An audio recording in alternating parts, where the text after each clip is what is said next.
Getting the mic back on. Pal Talk.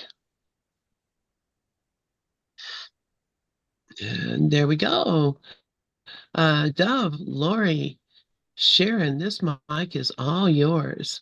Um, Good morning, everyone. I'll just start off with today's lesson. One of my all-time favorite lessons. Lesson 11.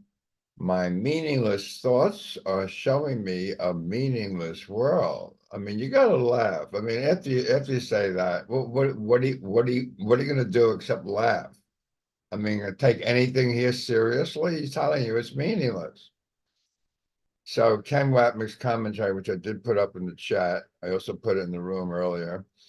I can forgive you only, keyword is only, by realizing I am the one who put you in my dream. Yeah, I gave you the role of victimizer so I can be an innocent victim. And it's my dream. Yeah, so why do I see you as Mr. Bad Guy as guilty when I asked you to play that part so that I can be poor me? I'm not guilty, you are.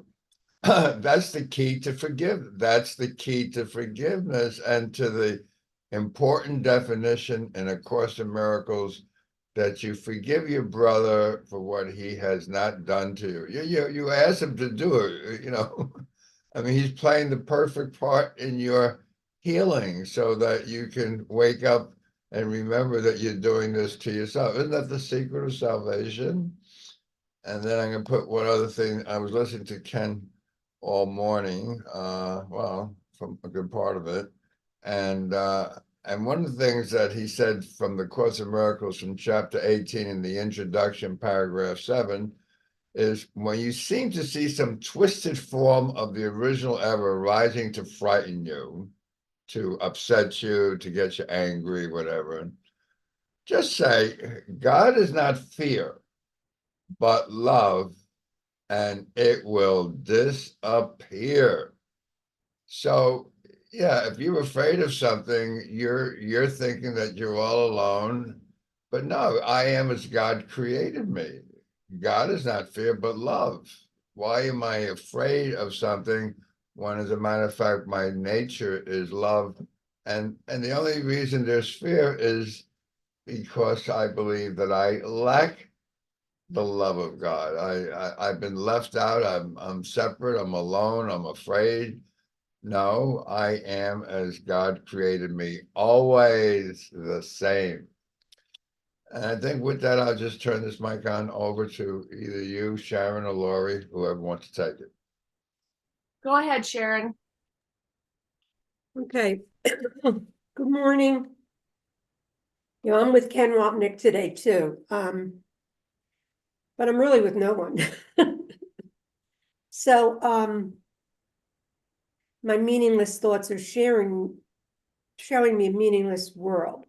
The only thoughts I ever have are about the past. And the past isn't here. You cannot be if you're in the ego, you will never be in the present. You can't be, because the mind of the ego is always about the past. So what Ken says here is Jesus now explicitly draws the connection between our thoughts and what we perceive, so that the reason nothing we see around us has any meaning is that we are supposedly seeing comes from a thought that has no meaning. And the thought really is the ego, right? It's a separate thought. And the Son of God somehow got entangled into the dream, but it's over. We've never left where we are. So what's happening here is a story, a movie, and it's all about hate, isn't it? Especially right now, you can really get a view of the ego at work and divide. It's a division mechanism. So Ken goes on to say that we could add, now he's talking about the meaningless thoughts, what you feel, what you think, your emotions, and your problems. For example, I perceive two people having a fight because they are fighting.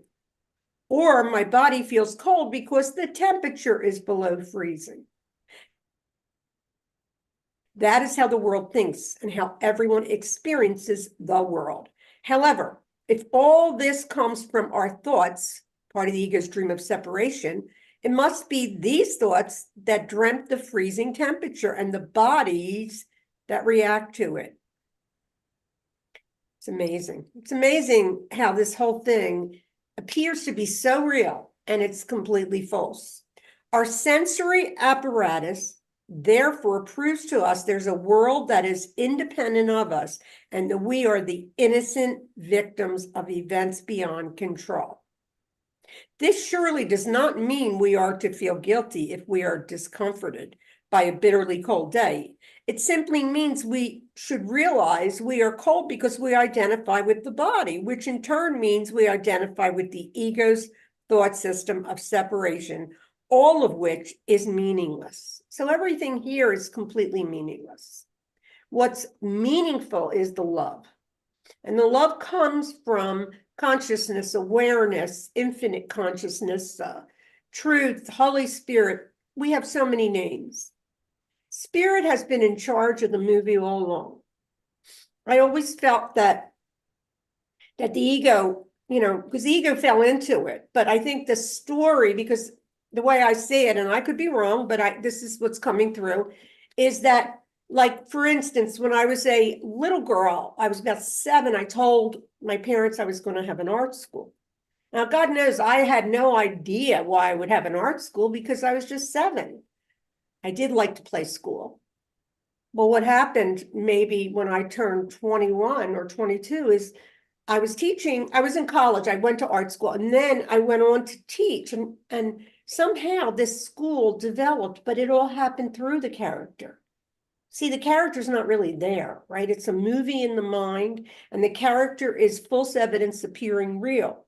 So when we look at this dream that we had of separation, a lot of us have had early experiences that led up to the awakening path. And I would say that, for this mind, I often say my grandmother told me it was a dream. She didn't tell anybody else. She wasn't there. It was me. It was the infinite consciousness there telling me that. And then I also reiterate that my grandfather, who was seemingly like the Buddha, I mean, he never got upset. This is how he lived. He never got upset with anything. Honest to God, he just loved silence. And he would come to our house and just sit there like a Buddha man. Well, when he died, he came to me in physical form and hugged me. So all of this was an indication that the character I'm playing is going to go on a path of deep realization because, well, it happened, right? And the character I play, it was always addicted to spiritual growth. There was something in me that said you can always, always feel better. And, whether it be psychology, and the willingness took place in the character that I play probably in my 20s, because, I was done, like, with all the drama of this seeming two people that I put out there that were going to really harass the crap out of me throughout my life until I turned 40 or maybe 50. But what I'm going to say is that all of it was for my best interest. Today, I sit here in the space of aliveness. That's all I see is aliveness everywhere. And that is truth. But again, it's a reflection of truth because we haven't left heaven. Over to you, Laura. Thanks, Sharon. I'll continue with Ken's lesson 11 commentary, but first, paragraph 1, lines 3 to 5 read, today's idea introduces the concept that your thoughts determine the world you see. And Ken says they also determine the world that you experience. Be glad indeed to practice the idea in its initial form, for in this idea is your release made sure. The key to forgiveness lies in it. And Ken says, this is an extremely important statement. Jesus is telling us simply to listen to him and practice this idea in its initial form. He is implying that he is going to build this up over the course of the year of workbook lessons and through our systematic study of the text. This is how we learn forgiveness. I cannot forgive a world that is real. I cannot forgive others for what they have actually done, regardless of the seeming effect it has had on me. I can forgive you only by realizing I am the one who put you in my dream, and it is my dream. That is the key to forgiveness and to the important definition in A Course in Miracles, that you forgive your brother for what he has not done to you. It may very well be that the person has done a great deal to you or to others on the physical or psychological level, but on the level of your mind, he has done nothing, because he is nothing but a thought in your mind. Just as you, the victim or of the victimizer, are also a thought in your mind. Victim and victimizer are one and the same. It should be noted that the mind, which antedates the temporal and spatial world, is outside time and space. As I discussed earlier in this book, time and space are but the projection into form of the mind's content of separation and sin, guilt, and fear. All this is implied here, though not stated explicitly. Indeed, Jesus does not have to state it clearly here, because that is the purpose of the text. The workbook's purpose is to have us begin the process of applying these ideas and to begin to understand that what we think we see is not what we are really seeing. We see but a projection of a thought within our minds, a purposive thought, as I mentioned briefly before, which ensures that our thought system wins out and Jesus's loses. We are right and he is wrong. The separated world of pain and suffering witnesses to the fact that we are right. That is why we made it the way we did. And then he goes on to paragraph 2. And I love this lesson because it's perfect, because last night in the middle of the night, I woke up at 4 and I was up for probably 2 hours, just lying there, tossing and turning and thinking about all the seeming events in my life that were horrible. They were just horrible, tragic, awful, terrible. And thinking about my grandchildren and what they might experience in this world and all that. But the good thing was that even with all of that, there was just this sense of, you know what? That's not real. It never happened. And there was the observer part, just watching the dream character be terribly upset about all these seeming events. And recently, my practice has been even stronger with no past, no future, no bodies. And when I get into that place, I just go straight to, oh, that's right, ego thought system. And then I breathe and say, I am.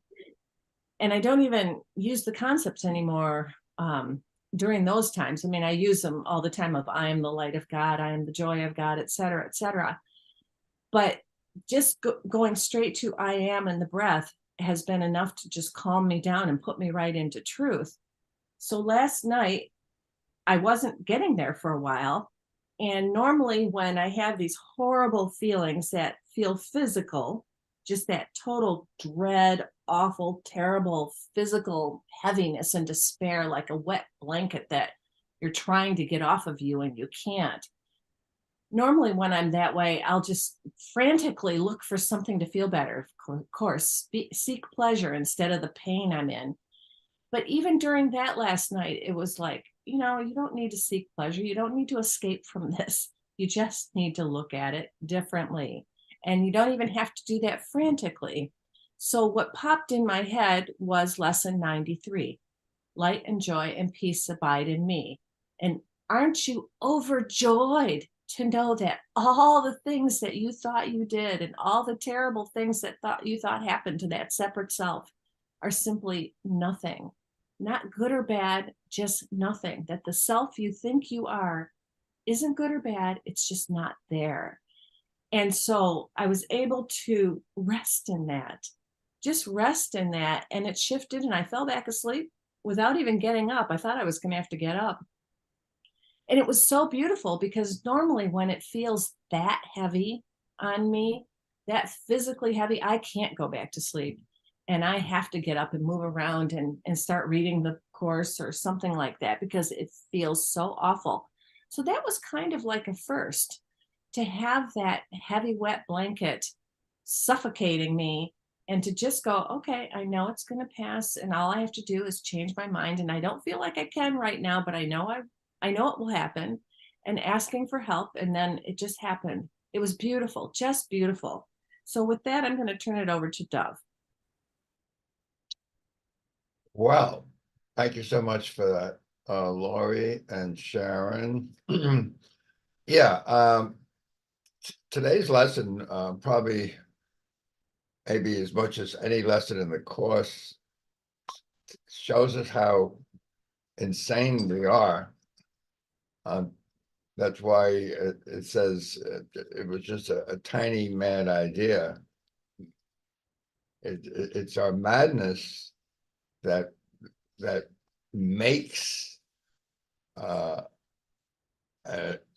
world, an illusionary world, peopled by bodies that don't really even exist. But we can blame these bodies for everything that's going on in this world of God knows. There's so many things that are going wrong every single day. Someone's got to be blamed. I found this from my 12 core themes of Course in Miracles. If anyone wants those 12, just write me at ACIM gather #7 at Gmail. Put the number 12 in the subject line. I'll send it to you. It's a good 15 pages long now, something like that. And it takes all the major ideas of the course and puts them in one place called the 12 core themes. So this seemed to fit today's thing perfectly and exactly what you were talking about, Lori. Forgive us our illusions, Father. Forgive us our illusions, Father, and help us to accept our true relationship with you, in which there are no illusions and where none can ever enter. So in reality, the Father and the Son are one. There's no bodies or dots or things outside to look at, to blame, shame, and guilt, which only keeps the blame, shame, and guilt alive. And the only thing that causes pain and fear and anything which is ungodly is the idea of guilt, as Ken Wapnick likes to point out. Of all the things that you think are to blame for the way things are that you don't like, you never guilt was the least of them. Yeah, of course, because those people are guilty. What does that got to do with me? So we're always projecting. Projection makes perception. We're always projecting our own belief in guilt. And where is the belief in guilt? It comes from sin. And we say, well, what do you mean by sin? Sin is the belief in separation, that I could be separate from the love of God. And if I'm separate from the love of God, there's a lot to fear.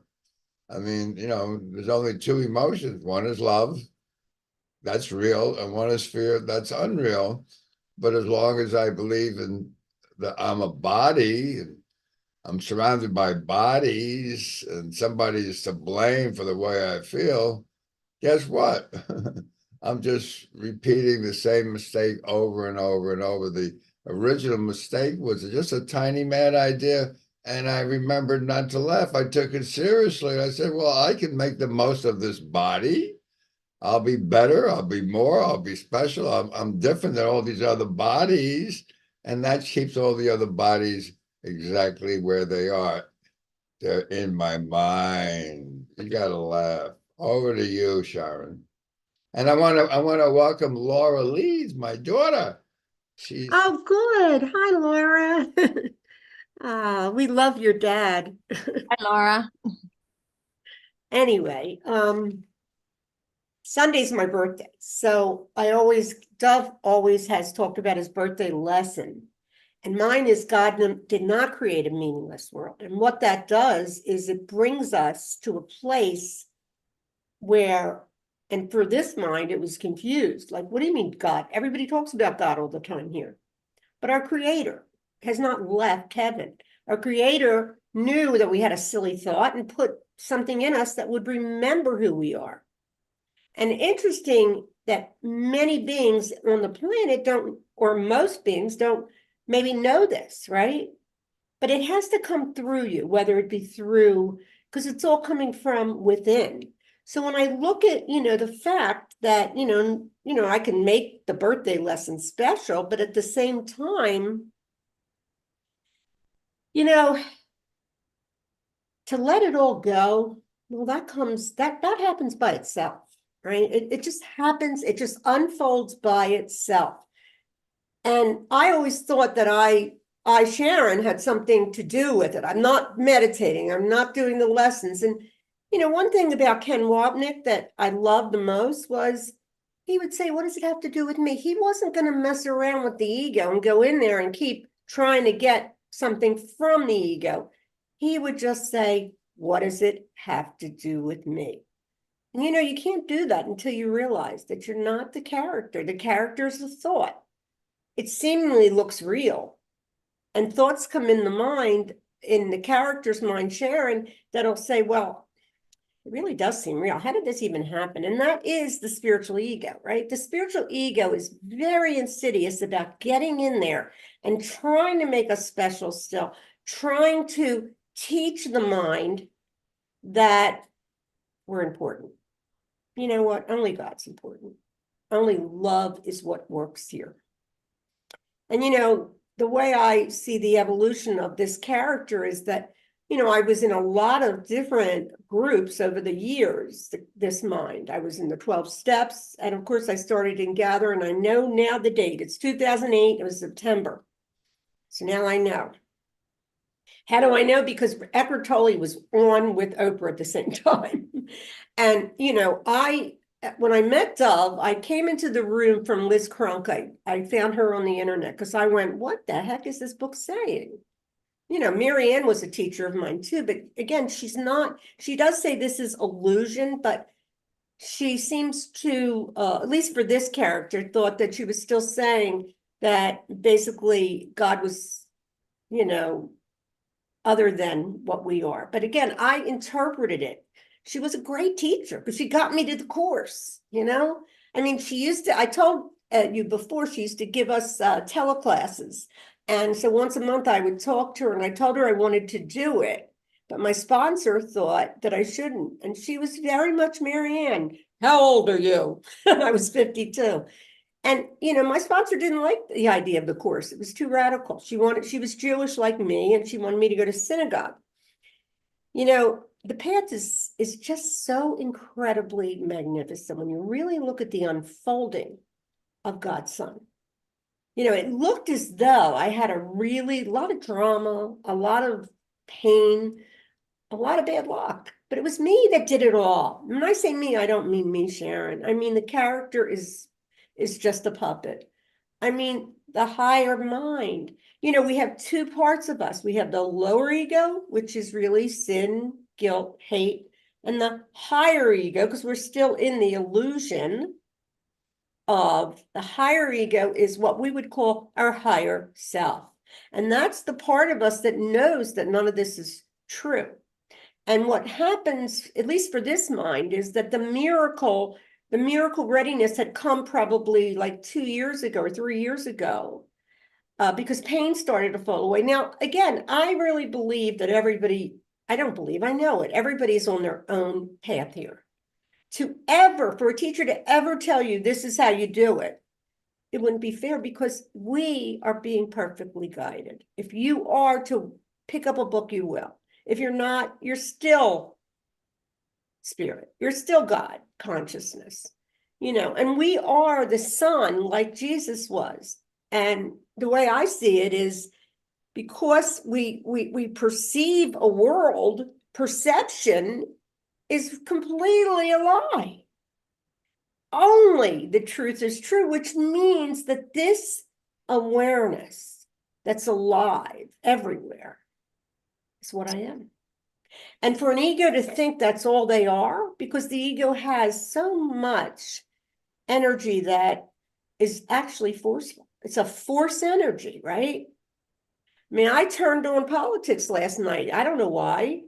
And it was like I was listening to Liz Cheney and I had an opinion. And then I was like, I got up this morning and said, Liv, I just can't do this to myself. Because you see, the ego will creep in at any way it can to say, this is going to be bad. And, looking at it from a worldly perspective, I have an opinion, but guess what? It means nothing. You know what opinions are. Everybody has one. So, I mean, today, for this nervous system, I need to sit back and be with spirit and realize that only God is real and that all the stories are just of the past. This is already even over. So that's it. Thanks, Laura. Go ahead, pick up. Okay, thank you, Sharon, and thanks, Dove. I'll start with, or continue rather, with paragraph 2 on lesson 11. The practice periods for today's idea are to be undertaken somewhat differently from the previous ones. Begin with your eyes closed and repeat the idea slowly to yourself. That is, my meaningless thoughts are showing me a meaningless world. Then open your eyes and look about, near and far, up and down, anywhere. During the minute or so to be spent in using the idea, merely repeat it to yourself, being sure to do so without haste and with no sense of urgency or effort. As I'm reading this, I'm remembering when I first did the lessons way back, maybe 20 years ago. I did them in the 80s too, but I don't remember that at all. But when I really started doing them in earnest after reading Disappearance of the Universe, these first lessons always feel so weird. It's like, what the heck is this? What in the world is he talking about? Nothing I see means anything. And I think that's the reason why so many people never get past lesson 20. It's like, what? This is just nuts. This is crazy. But the Course says, just do them. You don't have to understand them, and you can actually actively resist them, but you'll get what you need, because in doing them, you are giving the Holy Spirit permission to change your mind.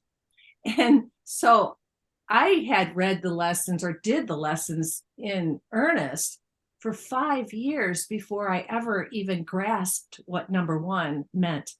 It was just words to me. Oh yeah, intellectually I could say these things, but to really get it as an experience, I remember the light came on and it was like, oh. And then of course, even after that, it's a continual unfolding of a sense of, oh wait, man, I just made that real. I just made that mean something. Back to lesson 1. We're always coming back to lesson 1. And it's very similar to the 12-step groups, where people will say, here I am, I just relapsed and I am back at lesson 1.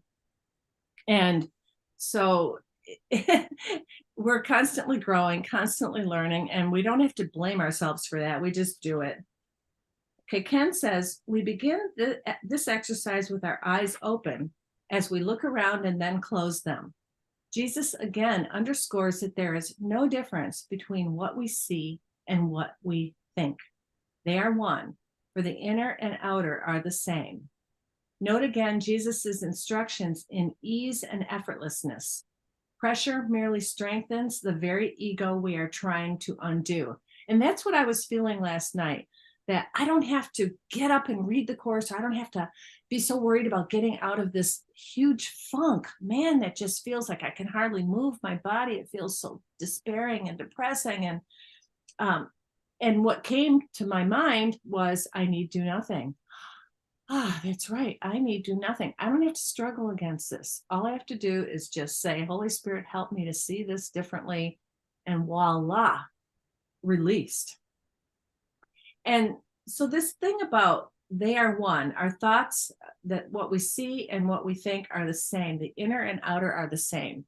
Well, I had an interesting experience last Sunday where I saw my former boyfriend for the first time in 3 weeks at church, the first time since he broke up with me.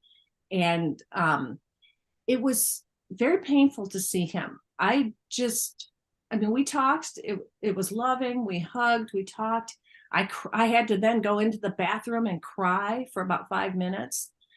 And it was my heart, when I saw him, my heart just opened up with just this love I have for him, that even if he doesn't want to be with me, it doesn't matter. I still love him the same, whether he wants to be with me or doesn't want to be with me. And one of the things that has been beautiful about this experience, and I've never experienced this before in the breakups that I've had, is that even though there is ego analyzing going on, and I catch myself and I say, stop, those are past thoughts, they mean nothing. It hasn't been near as intense as in the past. And I can recognize the thoughts that, oh, I want to be back with him. Oh, I don't want to be back with him. Blah, blah, blah. All these, they're both meaningless. So the next morning, I was again thinking about him and feeling this overwhelming love for him, which the ego wanted to interpret as, oh, you love him so much, you want to be back with him. But it wasn't that. It was, I just started crying with this love, and it wasn't sad tears. And what came over me was, oh my gosh, my love for him is my love for people in general, or I could say my love for men in general. And I can say, wow, he's like all men or all people. And it was such a beautiful generalization that it was like, wow, it's not specific to him. That's a special relationship. And it was incredible. It was like, wow. And I had that when my soulmate cat died. After I got over him dying, I realized, oh my gosh, my love for this cat is my love for all cats. And I don't need that cat back, because that was my cat that I had had when I was a little girl. And then he came back to me when I was in my 40s. And I thought, you know what? I don't need that specific form anymore, because I love all cats equally. And so with this man, I had told him when we were together, I said, I love you the same way I've loved every man I've ever been with, because love is love is love.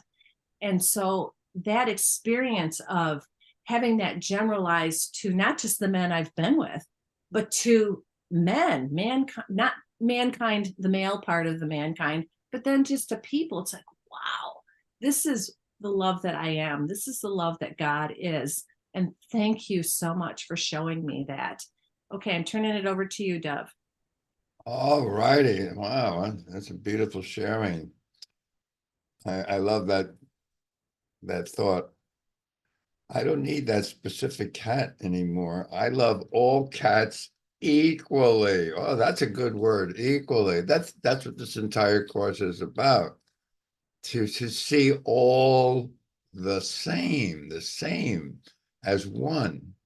We all talk about Ken Wapnick, and somebody might say, well, why do you always use Ken as well? As it turned out, I don't think there's any accident that Ken happened to be here as literally the very first teacher of the Course in Miracles. I don't think anything in this script that we think it's all by accident is an accident. It was perfect that he was there.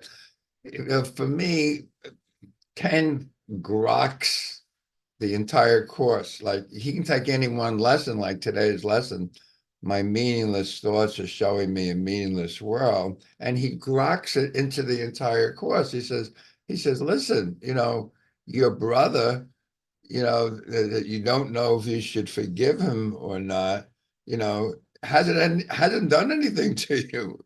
You asked him to do it. It's like a script in a movie.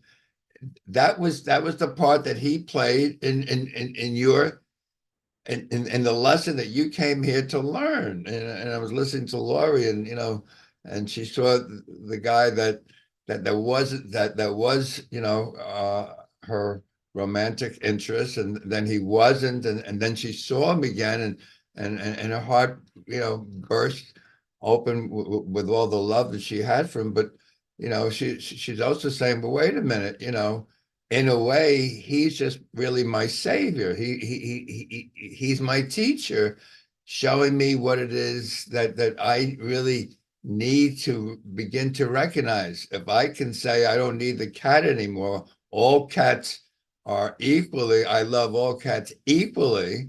You can say the same thing, he just brought out some love that's there for all. I can say I love all men equally. I love all women equally. I love all equally. So this whole course to grok it is to see that we're all one and the same. It's in that sameness that we actually begin to really heal. The healing starts by saying that I am not different. I'm not special. And there's no one here that's different, and there's no one here that's special. We're all the same. That's why in chapter 15, section 11, he says, make this year different by making it all the same. Now, as long as I have any fear in this world, it's the fear of differences. Something outside of me is different. But as I begin to heal my mind and see sameness, the fear literally goes away. There is nothing to fear. I see that Mikhail, I want to welcome Mikhail from Arizona, who came into the room. I see her hand is up. Thank you so much for joining us. Uh, uh, uh, we will turn this mic over to you as soon as I just uh, add a few more ideas here. Uh, as you said, Lori, the idea of these early beginning lessons is so powerful. I usually say to people, if you can do the first 14 lessons, you really got the whole course. You really do. The whole course. I mean, I've been known to say for the last 20 years that lesson one is the whole course. Nothing I see here means anything. If you can really grok that, you can start laughing now. The whole idea of this course is that we remembered not to laugh. We took things seriously. So in our willingness to say nothing I see here means, if you think that one person is more important than another person, you're taking the meaningless and you're giving meaning to the meaningless. Of course, lesson two is a good adjunct to lesson one. Well, just in case you think it means something, like somebody is more important, just remember, I'm the one that's given it all the meaning it has for me. I give the meanings to the meaningless, and that's why I live in fear. It's my opinion, and I want to thank Sharon for that quote, which I put on the board. She says, "Yeah, I have an opinion. What does it mean? It means nothing. It means nothing. I mean, you watch all the political pundits and, Liz Cheney or it doesn't matter who you're talking about, Chris Christie, well, isn't that great? No, it means nothing. It's just an opinion. And I'm taking an opinion and think it means something. You got to laugh. So with that, Mikhail, I don't know if you have a question or you want to comment, go ahead. The mic is yours. Okay. Hi, Dov. I just wanted to comment on Lori, on what she said. Lori, that was really beautiful because I would say that in the script that you wrote, you actually graduated, and what you got to experience, which is what Dove was saying too, is you got to experience that love. Your tears, your love for your ex-partner was loving the Christ within him. In that fragmented, separated self, there's still the Christ because everything else is an illusion. And I myself, and loving your cat also, because there's only one cat, but so it's graduating from that. And I myself, as a woman, that as I keep working with the course and the principles, and I love Ken Wapnick and John Mundy and Tara Singh's also. Tara Singh and I was my teacher, but I see that with men in this fragmented, separated world, they will think in their fragmented mind that your tears, because their ego wants them to think that your tears are that you're so in love with them. And then so their ego talks to them because they don't understand that it's really that oneness. I mean, there's a part of them that understands everything because it's all an illusion, but they're kind of on the level where they're thinking that you were so in love with them. It's the ego speaking to them. And so it's difficult. It's a really, it's it's an easy classroom if you listen to the right voice, but it's also a difficult classroom because as long as we're fragmented, as long as we're coming from fragmentation and separation, we're coming from a narcissistic perception, because everyone within the illusion, as long as they're separated, viewing it through separation and fragmentation, it's narcissistic, as society is basically narcissistic. But if you view it from the oneness, the wholeness, and outside of the illusion, then it's not narcissistic. So that's what you were experiencing. You were experiencing that oneness, and then the other person is still possibly experiencing it through that ego, that narcissistic. But you may have touched something in your ex-partner that will, hopefully his right mind he'll review it. It'll bring it back, and hopefully if he asks for help, he'll start reviewing it, and it'll help him to be able to graduate up the rungs of the ladder. Dr. Helen Schuckman had a patient named Mike, and Mike fell in love with her, and she had to write the most beautiful, loving letter back to Mike, not to move to New York City, to come to where she was. She was a married woman, because out of her love, her oneness, and coming from her right mind and helping him with his fragmented self as her therapist, he fell in love with her. And so that's all I just wanted to say. So thanks. That's powerful sharing, Michaela. Thank you so much. Thank you. Yeah, thank you, Michaela. That was really appreciated. Thank you so much. Okay, I'm going to turn it over to Sharon. Is Michaela your daughter too, Doug? I mean, Laura's your granddaughter, right?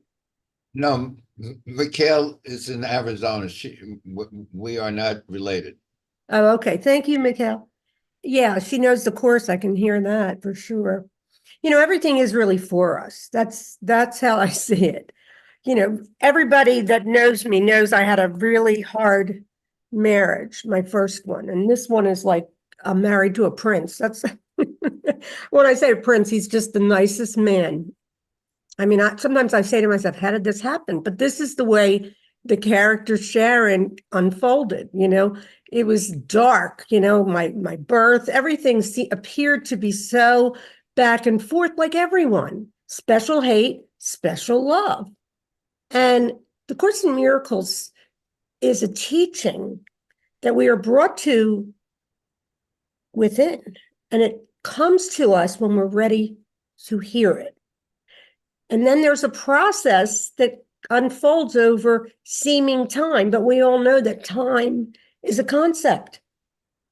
So then the questioned ego can say, well, how could that be? Look, that says 9:10 right now. That's the power of God.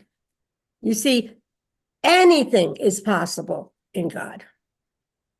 And the power of God, because we are God's son, is so immense that we blew a world out. And in that world, we have a lot of guilt. And, the guilt is usually not seen, at least for this mind, until it's ready to be seen. And that's where the miracle readiness comes in. Spirit comes in and says, step aside, I'll take over from here. And that is really the Course in Miracles gives us right-mindedness and a teacher simply because the ego is habit. And the habit of the ego is like quitting smoking. I mean, I know my son is still smoking his vape, tobacco, and he's not feeling well. But to quit that, the ego has a hold on him, right? Because habits are hard to break. So the way this mind took it was, I would not be in things that were going to distract me from these teachings. I was listening a lot to different teachings. I was listening to the book. I often say I was born with a learning disability.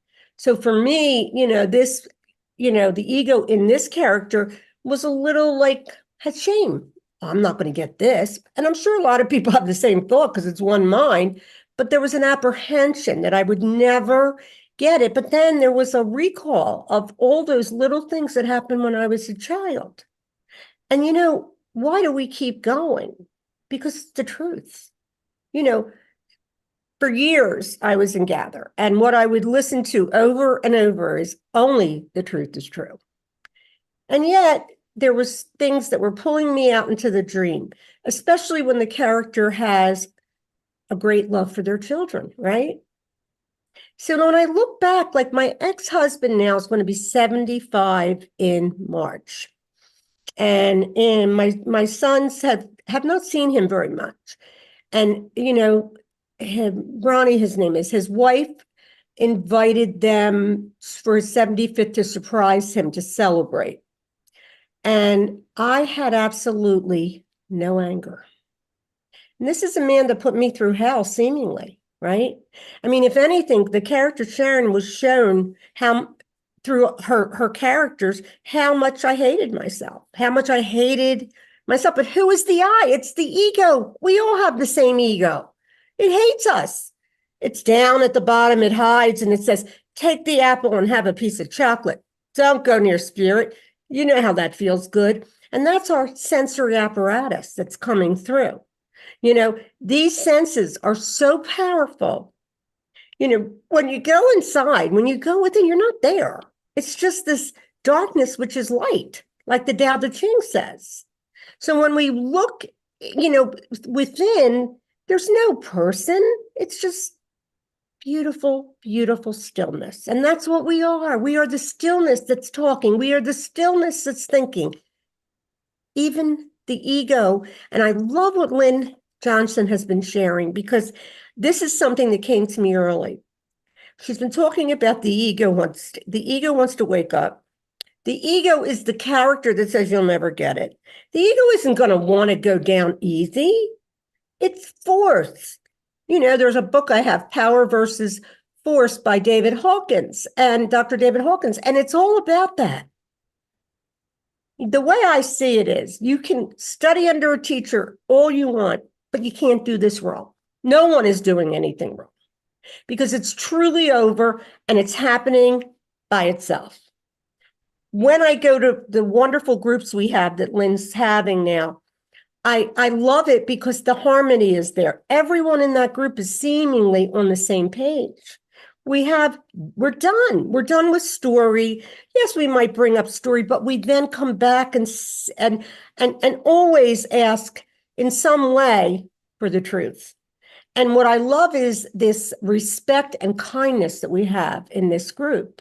I mean, it's like, I had a prayer because, I was in other groups, and I had wished that Lynn would open this up, because I always loved her so much. She just has this genuine way about her. And then Dove, of course, he's just, I don't know, he was probably one of my best teachers. A good teacher, not one that hurt me. But I listened to him over all day long, and I never got tired of it. Why? Because I knew it was true, right? But, because I considered this mind a slow learner, I thought I'd never get there. But you're always here. There's no you ever. And what is spiritual bypassing? Well, Dub might say it's not, there is none, because he's right in the end. But the spiritual ego that keeps wanting a better world and wants to have a holy ego, that's in the way. There's no Sharon, there's no Lori, there's no Dove, there's just peace. I am the peace of God. I am the understanding. And today, on January 11th, I will say that only God is real. Over to you, Laura. Actually, it's Dove's turn. Oh, I got that. Well, that doesn't surprise me. I missed. Oh, wait a minute. Actually, Laurie, you actually do follow Sharon. You do. Sorry about that. Well, it doesn't matter. We're all together. We're all within us. That we think that we're seeing these characters and they're out there, but they're coming from within us. Yeah. Go ahead, Laura. Sorry, I did that. I want to jump in for 1 second. I made an ego mistake. We are family. So when you ask, is Laura my daughter and Mikhail my daughter? I said no, we're not related. We are family. I mean, that is a fact. It's the family of God. Thank you so much. Over to you, Laurie. Okay, I'll continue with lesson 11. Paragraph 3. To do these exercises for maximum benefit, the eyes should move from one thing to another fairly rapidly, since they should not linger on anything in particular. The words, however, should be used in an unhurried, even leisurely fashion. The introduction to this idea, in particular, should be practiced as casually as possible. It contains the foundation for the peace, relaxation, and freedom from worry that we are trying to achieve. On concluding the exercises, close your eyes and repeat the idea once more slowly to yourself. When it says it contains the foundation for the peace, relaxation, and freedom from worry that we are trying to achieve. Last night, when I was feeling that heavy cloak of depression and despair, the thought was also there of the only way out of this is forgiveness and acceptance of atonement. So you forgive the world you think you made up. You know that none of it's real, none of it's ever happened, and you accept that you are the Holy Son of God himself, who's never entered into a world of pain and suffering. And that was there. Again, that gentle reminder of, I don't have to struggle against this. I don't have to feel like crap because, oh man, here I am in this awful, terrible feeling that feels physical again. I don't have to struggle against it. I just have to look at it and say, oh, I don't have to believe it and it will pass. And that surety of knowing that no matter what funk I get in anymore, that it will go away. I'm feeling kind of crappy today or whatever. I'm feeling kind of heavy. I'm feeling that depression, but I know it's not real and it can't pull me down like it used to. It just can't, because you see too much. That is such a beautiful thing. And knowing that for everyone, there is no answer in the world. All the psychotherapy techniques can help you manage the feelings, but usually those are techniques that try to move from pain to pleasure. And that has really hit me in the last month or so, this idea of pain to pleasure. And I've always known it and sensed it and read it in the course and everything, but it really has been showing up as real in my life that, you know what? I had realized, and I think I might have even said it on this show, that with my boyfriend saying he wanted to break up with me, that I had this knowing, a gut knowing, not just an intellectual knowing, that it was the same thing as if he had asked me to marry him. That pain and pleasure are the same doggone thing. And getting that was, again, another beautiful lesson. And thank you, Michaela, for reiterating that he is my savior. It's exactly what I asked for. So going through this whole thing, he's only doing what I asked for, because my goal was never a physical relationship with him, although that would have been a nice side effect, and it was. The goal was always, I want to be awake. I want to see the Christ. And what had happened with him when I first started going out with him, even before we went out on our first date, I wasn't sure about him as far as a partner, a life partner. But I thought, wow, I'm still attracted to him. And what came in my meditation was this vow of, I vow to only see the Christ in you. And I vow to only be the Christ with you. And so, Michaela, you reiterated that and pointed out that, yeah, that's actually what has unfolded here. And it still is. Every morning I still get up and say that to him in my mind. And it's been beautiful. And to see that the pleasure and pain are the same thing, that my only real pleasure comes from doing God's will. And what is God's will? That we recognize that we are created as part of God. And going to that breath and to the I am, that is my only real pleasure. And that has been so strong lately. And it's not like it used to be, where I would go into the comfort of the course book. oh, thank God this world is not real, and I can feel comforted and know I'm going to be better. No, it's actually an experiential thing of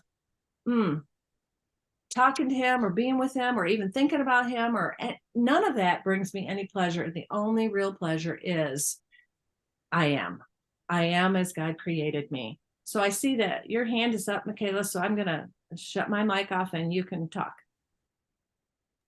I just wanted to say one thing, Lori, and to the group. My past teacher, Mr. Tara Singh, used to say, the flip side of sorrow is joy. It's like a coin. You got one side, you got a penny, you got Abraham Lincoln on the one side, and the other side, you have the White House. So the flip side of sorrow is joy. That's all I wanted to say.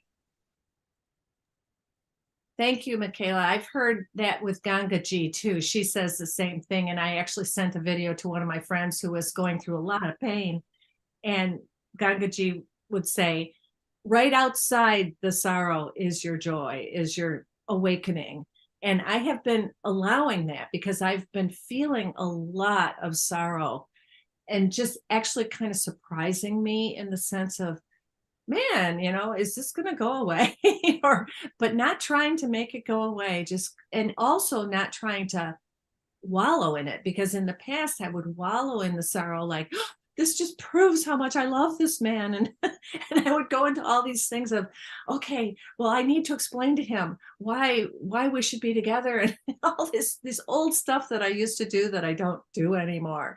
Thank you, God, I don't do anymore. So I've actually been quite grateful to him for breaking up with me. And I feel that gratitude. Thank you for doing that, because I wouldn't have done it with you. And it has shown me so much and freed me from so much specialness that it was wonderful. So I'm going to turn this over to you, Dov.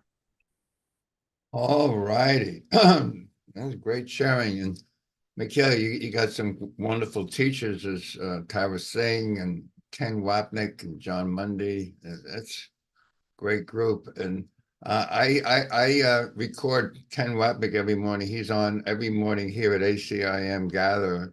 Prudence plays him starting around 5:30 in the morning Eastern time. That's pretty early out in Arizona. But I send a copy of the recordings out to anyone. So if you would like, I'll send you. I'll include you on the Ken Wapnick recordings.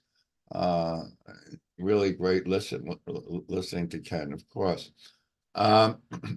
So, on my card, it actually says, be grateful for the things that upset you, that trigger you, that put you into discomfort, because they reveal your own mistaken thoughts. And of course, the people in our life who seem to be upsetting us, or for some reason have done something that I don't understand, and that of course they are our teachers. We ask them to actually do that. That's in today's lesson from Ken Wapnick. He says, my meaningless thoughts are showing me a meaningless world. He said, I can only forgive you only by realizing that I'm the one who put you in my dream, and it is my dream. That's the key to forgiveness and to the important definition in A Course in Miracles, that you forgive your brother for what he has not done to you.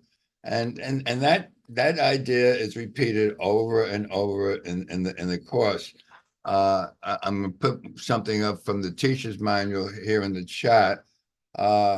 If it wasn't for the upsets, the stress, the worries and concerns that trigger us, we would accept this world of blame, guilt, and shame as all there really is. But because you wanted the truth, the Course of Miracles falls into your lap, and it gives you an opportunity to see things differently. Above all else, I'm determined to see things differently. So instead of seeing someone out there to blame, shame, and guilt, I say, wait a minute, this is something that I should be grateful for, because I am looking at something that I believe to be true that's untrue. It's my own mistaken beliefs. And you know how I spell the word belief. Every belief has an L-I-E right in the center of it. So I'm believing in lies, and I like to blame other people for it. The lie is that I'm alone, separate and apart, and I'm surrounded by people who are alone, separate and apart, and either I win or they win, and I don't want to lose. So the world looks exactly the way it is. It's I win, you lose. I'm right, you're wrong. Oh, that's the bell that says it's time to leave. But anyway, thank you all for being here, for joining us. I see Zoom is on next. Thank you so much, Sharon, Lori, Mikhail, Laura, and Lynn, and all the ships out at sea. Love you all. Thank you, everyone. Bye. Bye-bye. Thank you, everyone. Thank you, thank you, thank you. Thank you, Dove. Thank you, Lori. Thank you, Michaela. Thank you. There's Zoom. I love her. Okay. She's such Bye, a doll. Norma. All right.